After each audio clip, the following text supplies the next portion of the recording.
You're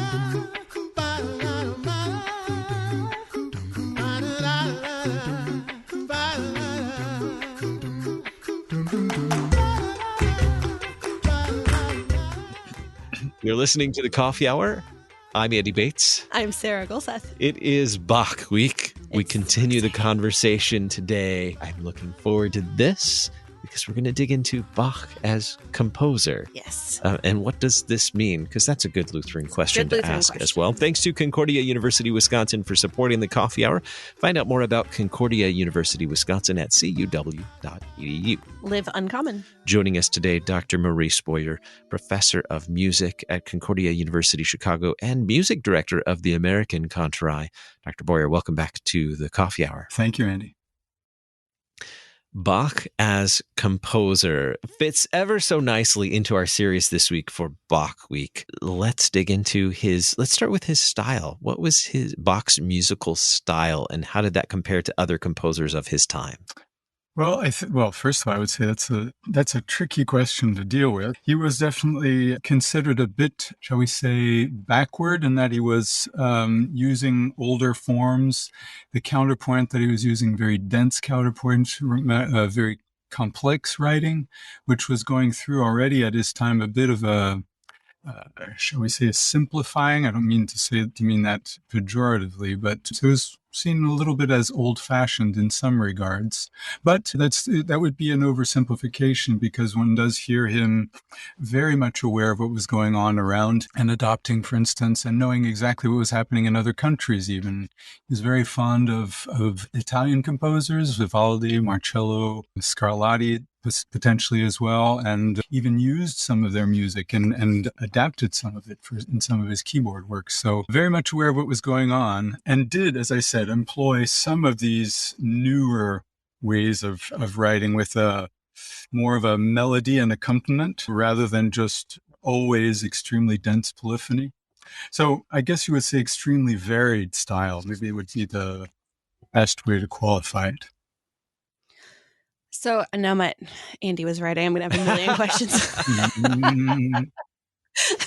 So how did he have influence then on the periods of music that we study? Because he was a Baroque composer, but the classical period then that started immediately after his death. Is that right? Yeah, I mean, the periods, of course, are much more fluid than the history books would lend us to believe. But, well, for certain, I mean, while he probably was to some degree forgotten, one does know that Mozart studied his music and later composers or composers around the same time. So we're talking not too after Bach died, and Mozart, born in 1856, was still aware of his works, and clearly not just the keyboard works. So forgotten maybe to some degree, but not completely. So his, the counterpoint that is part of his writing and the complex harmony that goes along with that, one hears especially in later Mozart, one definitely hears his deep study of Bach in his later choral works and his later symphonic works. Just think of the ending of the 41st Symphony, and you hear just a marvel of counterpoint that could not have been. It was not something that he would have written earlier in his life. In terms of the later periods too, I mean, Mendelssohn is the one who's credited with really a Bach revival. In 1829, with his performance of St. Matthew Passion, not in its entirety, if memory serves, and in Leipzig, because he also was active in Leipzig. From then on, I mean, one does know that he was studied by all the great composers, Brahms, for sure, one hears the influence. And really from there on, I mean, Mahler, 20th century too, of course. Does that sort of give a little hint of an answer to that question? Yeah. I just, when Luther and I are listening to classical music in the car, I'm always like quizzing him on where the piece and the composer fits into musical history periods, because it's a very interesting thing, maybe level up on the nerd level, but it's interesting for me to kind of understand where the influence of that specific work, the influences that person would have had, and all of those things. So yeah, that is helpful. Yeah. So, since I wasn't around at the time of Bach, how does one get a composing gig? Like, how like today you might be an independent contractor, or maybe you're commissioned to write a piece, or maybe this is just you're an artist and so this is what you do, and you ever so fortunate to get a contract with someone to be writing music or selling your music. What was the vocation of composer at that time? How did he end up composing? Who was he composing for? Well, how about if I answer very specifically for Bach and rather than in general how one would have done a job? Well, Bach was definitely mainly a church composer, although he did work for the court in Köthen, which actually was a Calvinist court for a few years. He was mainly a church composer, and for that, it's a position was open, you would apply for it. It's essentially what happened in later on in his life. His first position was when he was rather young, 20, 22, I would guess. And then from there, had several positions until he gets to Leipzig in 1723. And for that one, he was among 3 candidates who applied for it. And amazingly, he was not the top choice. He was the third. And so 2 others declined, and then finally he received the position. So really, in his case, a job was open. He applied for it and eventually got it. So it's in some ways a rather, I would say, a simple process. Opening, apply, and find yourself working there. And in terms of for whom he was writing, maybe that'll be a question that comes up a little bit later in our conversation. So what kinds of should we talk about today with Bach? I know you have a few in mind that you want us to cover. So where do you want to start with the music that he composed? Well, I guess I'll say, in general, everyone knows just the wide array of pieces that he wrote. The most familiar ones are, of course, probably the Brandenburg concertos and the orchestral suites and the partitas or the well-tempered clavier, the instrumental works, and the B minor mass probably, and the big passions. I would say that one of the most intriguing places to start with Bach's works would be indeed the sacred vocal pieces, but perhaps even the cantatas, which would really give an idea of what his daily life would have been. So again, one gets close to him at the same time. Since he was writing for the church, he was every week writing a cantata, sometimes even several at a time, depending on what the needs were. Say for Christmas, you have the Christmas Day, and then, of course, the few days after Christmas successively. For all the high feasts, you would have that. So I think the cantatas are a great way to start. And I was thinking specifically of the chorale cantatas because that's the center of it's always something that he uses in his cantatas. And of course, these chorales would have been sung by the congregations that have been familiar to them. And the chorale cantata is an intriguing thing, again, because it brings it, I think, closer to all of us as churchgoers. We know at least some of these chorales. Not all of them have been translated into English, but it brings, I think, the pieces even closer to us. So the chorale cantata, I think, is a great place to start. Writing or composing for basically every Sunday. Mm-hmm. This is you're basically doing the same work that a pastor is doing, in essence. If a pastor is writing a sermon for every Sunday, doing all the same, exegesis and reviewing the texts and writing a composition. Yes. I hadn't really thought of it from that perspective, how deeply theological, how much study would be a part of this. And this is, pardon my ignorance here, would Bach have been regarded as cantor or cantor? Yes. Yes. They would call him Kapellmeister, but yes, essentially the same kind of function. Yes. We have been providing music for the 2 main churches in Leipzig, the Thomas Church and the Nikolai Church. And so his pieces would have been performed in alternation in each of those places. Don't necessarily need to deal with the details of that, and he would have supervised music in all the other churches in Leipzig. So huge responsibility, of course. Yeah. So every week for sure, dealing with, the libretto of the cantata that would have been connected with the gospel of the day. Almost always almost like a sermon in song, right? In working in parallel with the text, and hopefully also with what the pastor will have been or would be talking about or speaking about in his sermon. So it's almost, you're right, the job of what a pastor would be doing, sort of really contributing to the understanding of one's devotional life and walk as a Christian. So, would you like to look at one of these compositions, particularly that follow the church year that he would have composed specifically for a specific Sunday in the church year? Sure. And before that, let me just say a couple of things about Bach's view of music, which is really quite illuminating. We don't really have very much from him. He didn't write about what he did all that much, but we do have a few words that are really illuminating. In his Bible, by way of aside, he had a rather substantial theological library, which again shows just how seriously he took this and how much a part of his life it was for a lay person to have 150 volumes of theological works in your library at that time is astonishing. In any case, in his Bible, and by the way, the seminary in St. Louis has his own Bible, which is amazing. I've spent quality time looking through and leafing through that Bible, which has a few of his annotations. And there's one in Chronicles, 2 Chronicles 5, and the verse is, how the glory of the Lord appeared upon the beautiful music. And then Bach has a little note in the margin there, which is incredibly beautiful, where he says, where there is devotional music, God with his grace is always present. And that captures everything right there. And one of the things I think is very particularly beautiful about that too is not just he said God is present, God is present. He said God with his grace is always present. So the cantata itself is also seen, or the vocal work, whether it's a motet or a passion or a cantata, was seen very much as gospel, as good news for the congregant and those who are in attendance. So, that having been said, I think yes, we can delve briefly into a couple of these works here. And that in just a moment.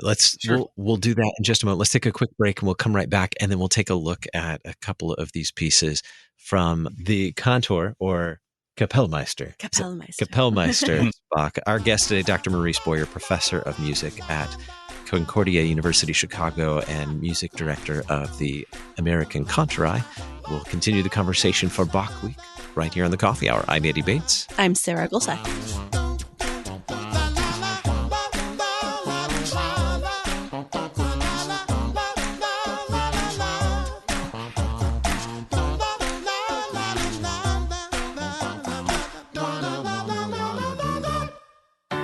At Concordia University, Wisconsin, we believe you were created for a reason: to use your God-given gifts to help others, to live a life of self-sacrifice in a me-first world, to live a life that's uncommon.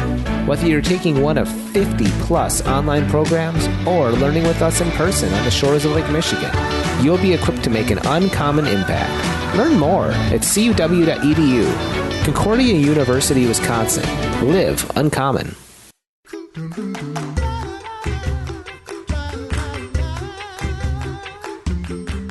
Welcome back to the Coffee Hour. I'm Eddie Bates. I'm Sarah Gulseth. It is Bach Week, and we are digging into the life of Bach as composer. Our guest today, Dr. Maurice Boyer, professor of music at Concordia University, Chicago, and music director of the American Kantorei. All right, before we went to break, we were just getting ready to take a look at a few pieces. Dr. Boyer, what would you like to start with? Well, I thought I'd just start with a piece that would have been in that time they called it the sixth Sunday after Trinity. They related the church year to Trinity. We would say after Pentecost, so it would be the seventh Sunday after Pentecost. And the cantata is BWV 9, which is "Salvation unto us has come." So es ist das Heil und kommen. And here, and I would recommend to our listeners that they go seek this out online, and I think we will be providing some information about these. So this is BWV 9. Es ist das Heil und kommen her. And it's a marvelous opening movement. And if one listens to this, one will hear the tune. And I selected this not only because of its musical beauty and because it's a chorale tune, but because also it will be related and it'll be close to what we have just been dealing with within the church year, right? So it's just a little while ago, just a couple weeks ago that this would have occurred. So it's kind of related to where we are in the church year. And of course, as you probably know, I'll just read the translation in the German here. So salvation to us has come from grace and pure goodness. Good deeds no longer help us. They cannot protect us. Faith looks to Jesus Christ, who has done enough for us all. he has become the mediator. And what's always rich, I think, when one deals with these cantatas is not just to listen to them by themselves, which is fine too, but to relate them to what the gospel reading would have been that day. And so that's something I would recommend. And for that, it would have been the Sermon on the Mount, Matthew 5:20 to 26. And I would recommend that people start with that, read the gospel, and then open up the cantata in YouTube, have a listen, and if possible, avail yourselves of the text, because that's so crucial. Just hearing how it is that Bach weaves in and out of the chorale melody.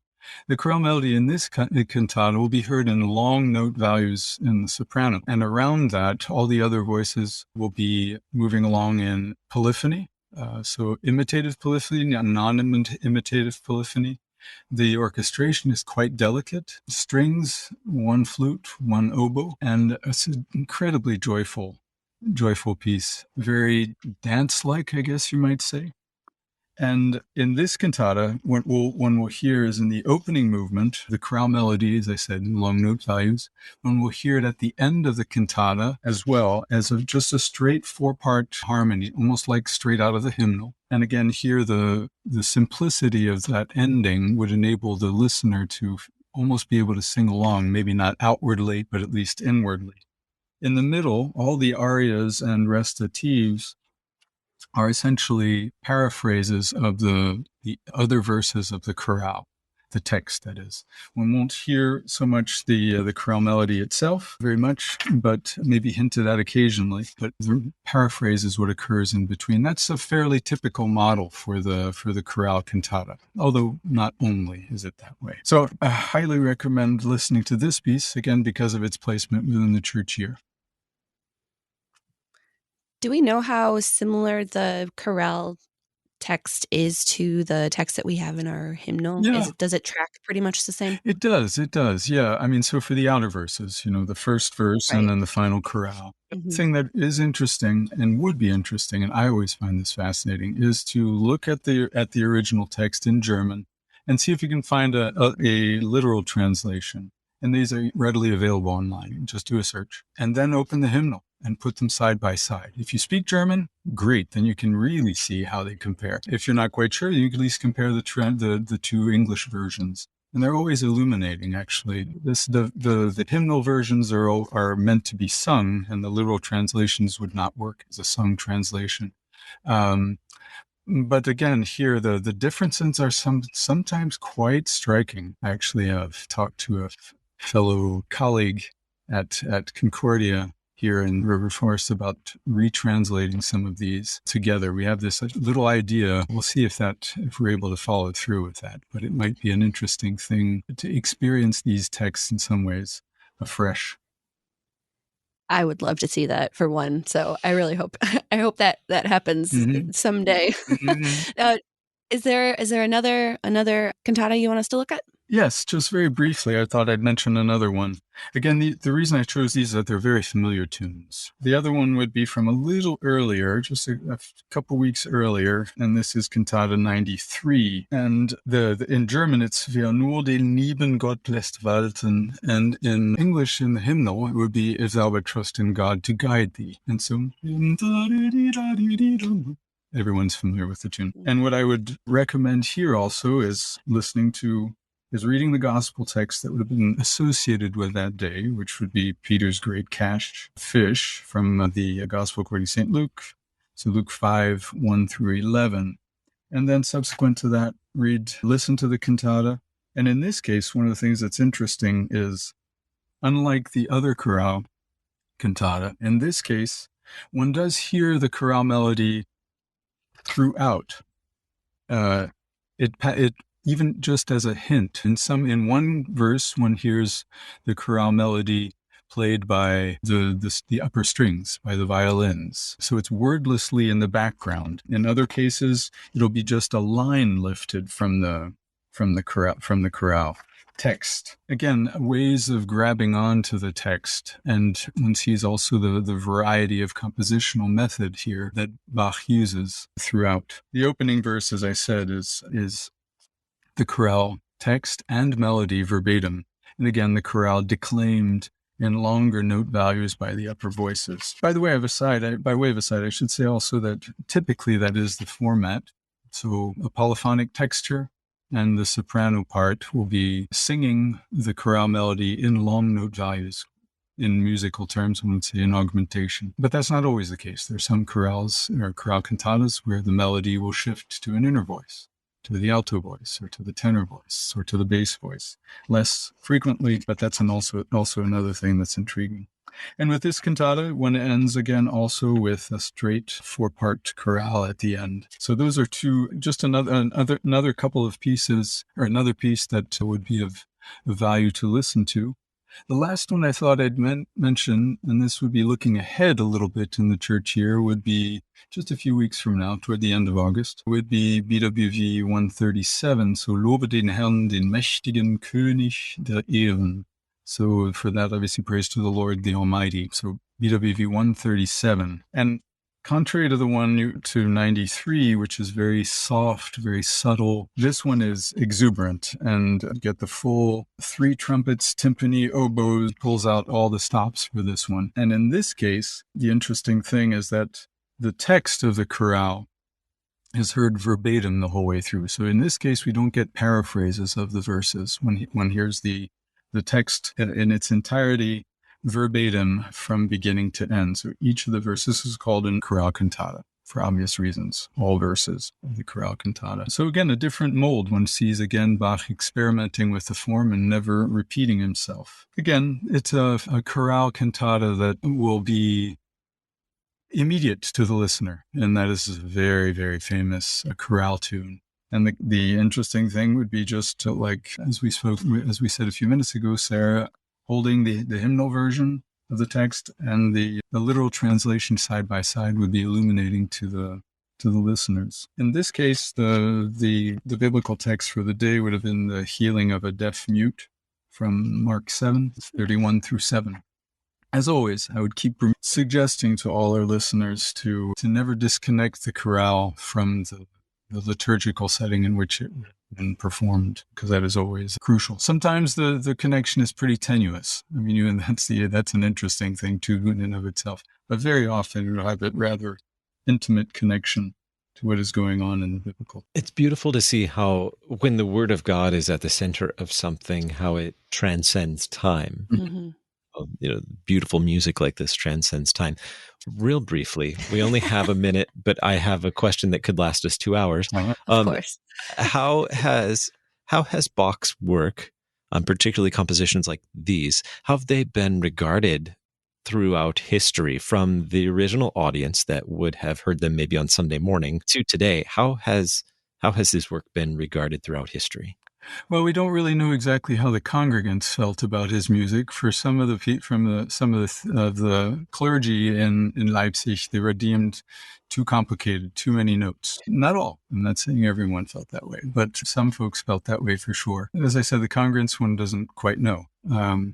And because they are extremely complicated, one wonders how the instrumentalists handled these pieces, especially with very little rehearsal time. After that, the cantatas kind of fell into, they weren't performed very much. And so, I mean, except for maybe in Leipzig, where they were part of the services, and not regarded very highly from a lot of the scholarship, certainly in the 19th century and probably early 20th century, but just deemed as the texts were offensive to some people outside the faith, I think, because of their some of them are difficult to apprehend and are Baroque. They're at times over the top for some people, using the meaning of the word Baroque very literally. But in recent times, people have discovered that even non-Christians have recognized just how crucial these pieces are in understanding Bach's work, overall oeuvre, right? So in understanding the passions even. One sees how he developed the passion from his work in the cantatas. So they are crucial, and I think more and more are they regarded as such by Christians and non-Christians alike, which is amazing and wonderful. Our guest today, Dr. Maurice Boyer, professor of music at Concordia University, Chicago, and music director of the American Kantorei. Dr. Boyer, thank you so much for joining us for Bach Week, particularly on this day that the church commemorates J.S. Bach. Thanks for being our guest on the Coffee Hour. My great pleasure. Thanks so much for having me. You've been listening to The Coffee Hour. I'm Andy Bates. I'm Sarah Eggleseth. The Coffee Hour with Andy and Sarah is a production of KFUO. To support the Coffee Hour and KFUO Radio, visit KFUO.org. You can also text KFUO to 41444 or send an email to gifts@KFUO.org. And you can call us at 800-844-0524. KFUO. Christ for you, anytime, anywhere.